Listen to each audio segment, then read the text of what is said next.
Hey everybody, it's me, Barb. And I have loved your feedback over these past couple of weeks responding to my videos and just telling me your thoughts about them. That is just like awesome. So thank you for that. 2 weeks ago, I said, no one's looking at your damn neck.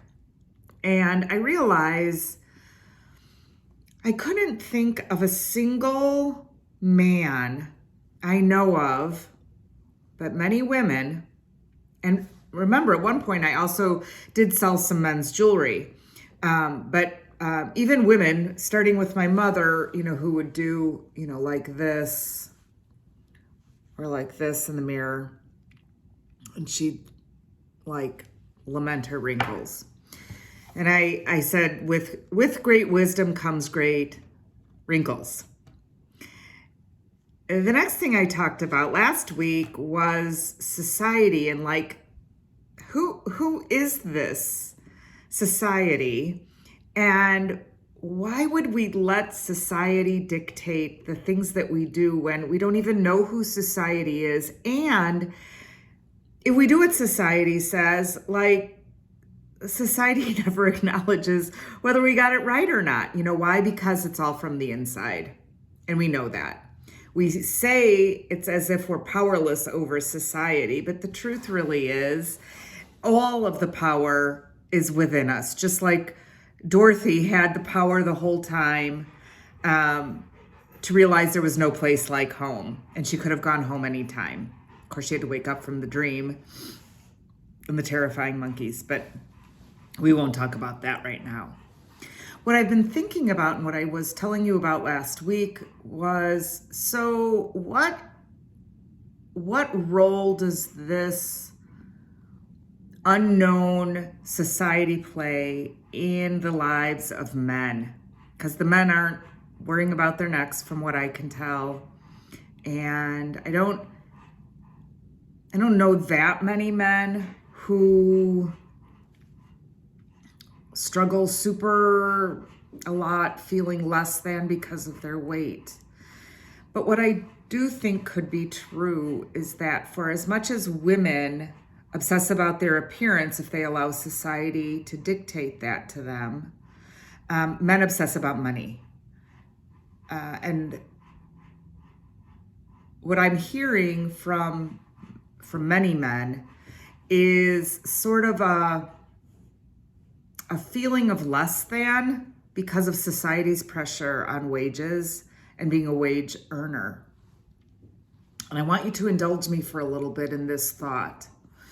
I was having a coaching conversation. This topic came up, though it comes up in ways beyond coaching conversations, for sure. And the individual was saying, I make less than my wife. And I asked, what difference does it make? Why is that an issue? And he said, well, my mom didn't even work. And if she did, she just did stuff for him in his business. And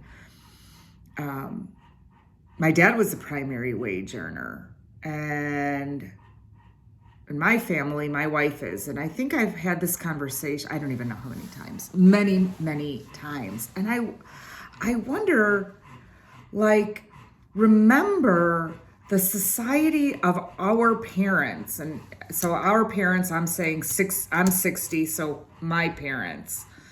This person is probably in his 50s or 60s, several of these conversations.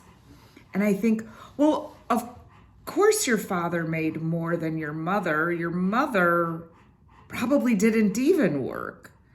And if she did work, she would have been restricted to low-paying jobs by virtue of the fact that she was a woman, and that was the time.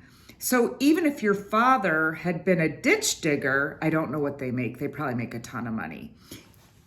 Let me be more appropriate. Even if your father had been a very low earner, it's likely he would have made more than your mother, period. Not because he was a great provider, but because those were the times.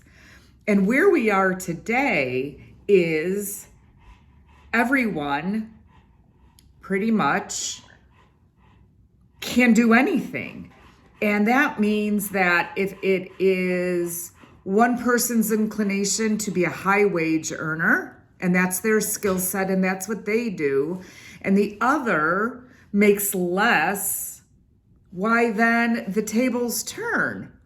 And the way we look at it in an egalitarian way is to say, good on the family. Like the family war chest is enriched by a high wage earner and a whatever wage earner, because it's all money into the family war chest. And then whoever else can do fill in the blank does it. So sometimes in a high wage earning job, it's much more demanding. That person may not have time to do laundry, groceries, cook, the yard if you do the yard work, the housework if you do the housework. You see what I'm saying? What difference does it make? Well, if we say, well, in the time of my father, it wasn't like this, that's right. Women didn't work, and if they did work, they were very low paid, underpaid secretaries.